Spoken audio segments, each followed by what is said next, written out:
ऐ जिनों और इंसानों की जमात, क्या तुम्हारे पास तुम ही में से रसूल नहीं आए थे जो तुम्हें मेरे अहकाम सुनाते थे और तुम्हें डराते थे उस दिन की मुलाकात से। ये आयत इस बात की वाज़ेह दलील है कि जिस तरह बनी नूह इंसान में पैगंबर माबूस किए गए, उसी तरह कौम जिन्नात में भी उन्हीं में से नबी भेजे गए थे। जिन्नात को आग के शोलों से पैदा किया गया। जिन्नात इल्म अदराक और सही और गलत में फ़र्क करने की सलाहियत रखते हैं। जिन्नातों को इंसानों की तरह अहकाम और फ़राइज़ दिए गए हैं और वो एक ख़ास शरीयत पर चलते हैं। इंसानों की तरह ही उनका भी जज़ा व सज़ा और हिसाब किताब होना है और उनमें एक ग्रोह मोमिन जबकि दूसरा ग्रोह काफिर है।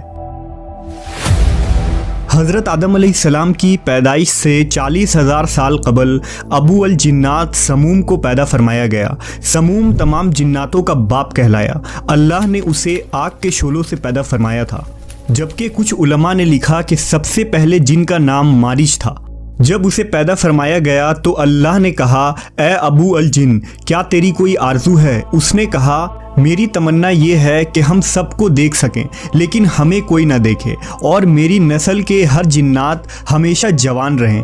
अल्लाह ने उसकी ये तमन्ना पूरी फरमा दी। लिहाजा जिन्नात हर मखलूक को देख लेते हैं लेकिन दूसरे लोग उन्हें नहीं देख सकते, और जब वो मरते हैं तो ज़मीन में गायब हो जाते हैं और उनका बूढ़ा भी जवान होकर मरता है, यानी उन्हें बच्चे की तरह कम उम्री में लौटा दिया जाता है।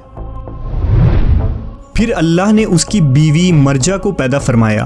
उन दोनों के ताल्लुक से एक लड़का और एक लड़की की पैदाइश हुई। कुछ अरसा बाद उनके भी लड़के और लड़कियां हुई। इस तरह उनकी तादाद बढ़ती चली गई और वो 70,000 के करीब हो गए। लिहाजा अल्लाह ने उन पर कानून नाफिज कर दिया और फिर वो जोड़ों, ख़ानदानों और कबीलों की शक्ल में रहने लगे। जब जिन्नों की नस्ल में इजाफा हुआ तो अल्लाह ने उन्हें रुतबों के एतबार से ज़मीन, हवा और पानी में आबाद कर दिया। जब वो ज़मीन में आबाद हुए तो एक मुद्दत दराज तक अल्लाह की इबादत करते रहे। फिर वक्त गुजरने के साथ उन्होंने अल्लाह की नाफरमानी शुरू कर दी और ज़मीन में खून खराबा और फसाद फैलाने लगे। उनका एक बादशाह था जिसका नाम यूसुफ था। अल्लाह ने यूसुफ जिन को नबूवत के ओहदे पर फाइज किया ताकि कौम जिन्नात को हिदायत मिले। ये जिन्नों के कौम में भेजे गए पहले नबी थे। जब उन्होंने अपने कौम को दावत हक दिया तो जिन्हों ने उन्हें कत्ल कर डाला। लिहाजा अल्लाह ने बतौर सज़ा दूसरे आसमान के फरिश्तों का एक लश्कर भेजा। उस लश्कर का नाम लश्कर जिन था। उनमें इब्लीस भी था जो 4,000 जिनों का सरदार था। चुनांचा वो लश्कर आसमान से उतरा और रुए ज़मीन के तमाम जिनों को निकाल दिया और उन्हें ज़मीन से जिलावतन कर दिया। उनको दरियाओं, जजीरों में भगा दिया गया।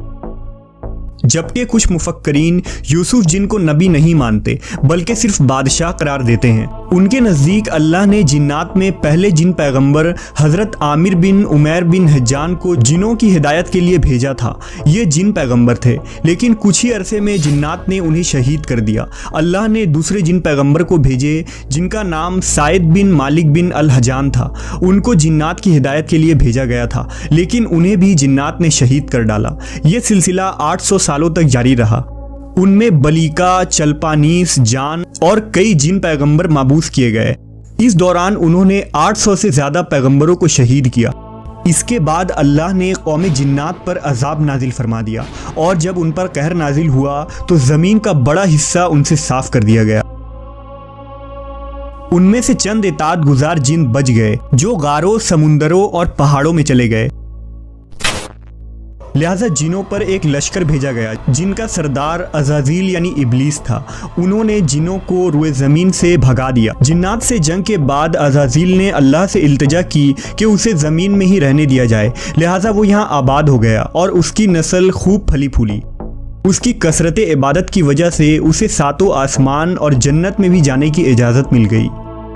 फिर इब्लीस ने रुए ज़मीन के जिन्नातों को अपने साथ मिलाना शुरू कर दिया। जिन्नात के 4 कबीलों ने इब्लीस के हाथों पर बैत कर ली जिनका नाम खन, दाम, मुमताज़ और मरामस था। जबकि जिन्नातों के 2 कबीलों ने इब्लीस के रास्ते पर चलने से इनकार कर दिया जिसका नाम बिस्मिल्ला और जाफ़र था। जबकि कुछ मवर्रखीन ने लिखा है कि अज़ाज़ील भी जिन्नात के ही कबीले से ताल्लुक़ रखता था। उसने जिन्नात के एक कबीले बलोजान की एक लड़की से शादी की और अल्लाह ने अज़ाज़ील को हज़ारों बेटों और बेटियों से नवाजा था। जब सारे सर्कस जिन्नातों को ख़त्म कर दिया गया तो वो वक्त हज़रत आदम अलैहिस्सलाम की पैदाइश का वक्त था। फिर अल्लाह ने फरमाया, मैं ज़मीन में अपना नायब बनाने वाला हूँ जो इंसान होगा। हज़रत आदम अलैहिस्सलाम के इस दुनिया में तशरीफ़ लाने के बाद जिन्नातों में कोई नबी नहीं भेजे गए। उस ज़माने में जिन्नातों को उन पैगंबरों की पैरवी का हुक्म था जो इंसानों के दरमियान मबूस होते थे, लेकिन जिन्नातों की शर अंगेज़ी और फसाद बढ़ती चली गई, यहाँ तक कि अल्लाह के पैगंबर हज़रत सुलेमान अलैहिस्सलाम ने उन पर काबू पाया और उन्हें दोबारा उन वीरान और पहाड़ों में जाने का हुक्म दिया।